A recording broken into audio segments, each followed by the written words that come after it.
জয় এতক্ষণ সকালে শ্রীরাম নবদ্বীপে গৌরলীলা স্মরণ করলাম। এবার গৌরলীলাকে বিশ্রামে রেখে মধুময় মধুশ্রী বৃন্দাবনে গোবিন্দ লীলা স্মরণ করব। রাধা গোবিন্দের উল্লধ্বনি জয়ধ্বনি করে সকলে একটু বাহুত্তোলন করে রাধা গোবিন্দের উল্লধ্বনি জয়ধ্বনি করে আমরা গোবিন্দ লীলা স্মরণ করব। জয় জয়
রজনী প্রভাত হয়েছে, বনের দ্বিজ সুস্বাদী রাধা নামের ধ্বনি করতে লাগলো। রাধা শ্যামের যখন ধ্বনি করতে লাগলো, সুস্বাদী ধ্বনি শ্রবণ করে রাধা রানী ঘুম থেকে জেগে ওঠে।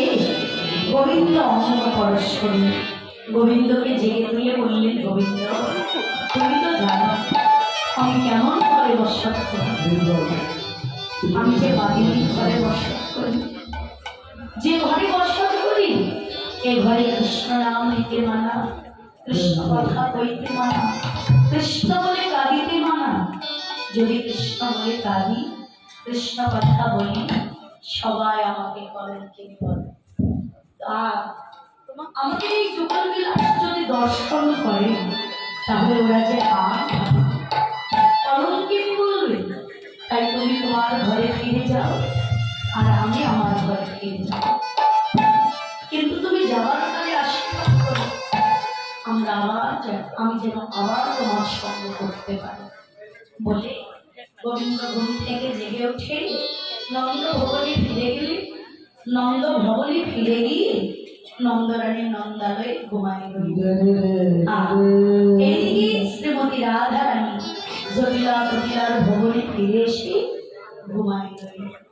যোগমায়া আশ্রিত লীলা অঘটন ঘটন ঘটে আসি, যোগমায়া ভগবতী দেবী আস্বাদন করছে, দেখছে রাধারানী ঘুম থেকে জেগে ওঠে। রাধারানীকে জাগাবার জন্য রাধারানী মন্দিরে প্রবেশ করলেন।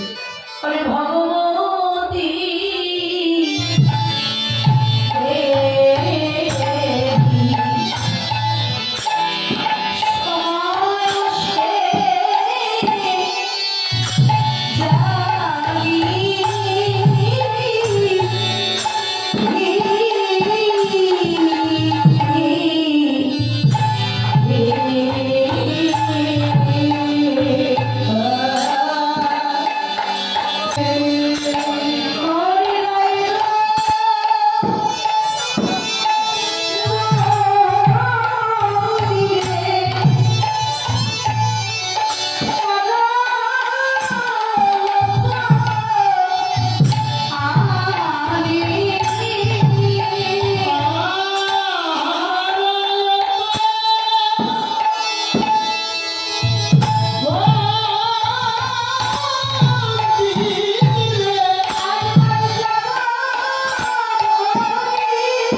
যোগমায়া ভগবতী দেবী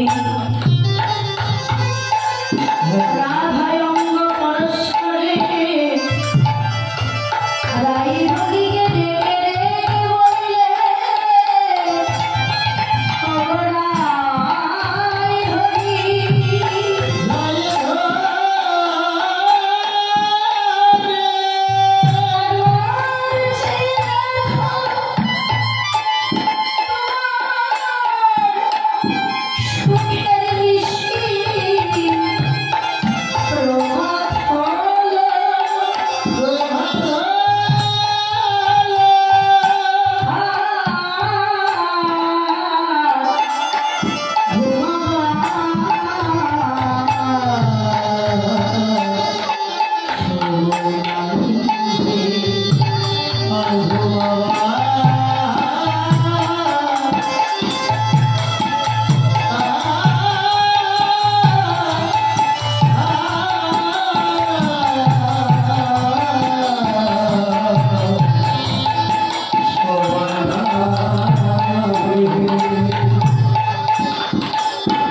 যোগমায়া ভগবতী দেবী রাধারানীর অঙ্গ পরস্পরে রাধারানীকে জানালেন, জেগে বললেন রাধে, তোমার অঙ্গে যে ছিন্ন বিপরীত চিহ্ন এগুলো তুমি যদি আমাকে দর্শন করে তাহলে আনন্দ হবে।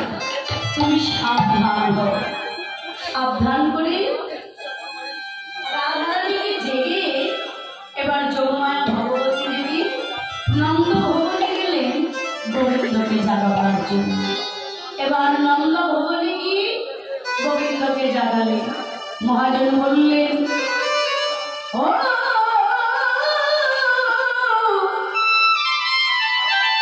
ভগবতী আসি ভগবতী বসতি সায়রিতে ফলো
जाओ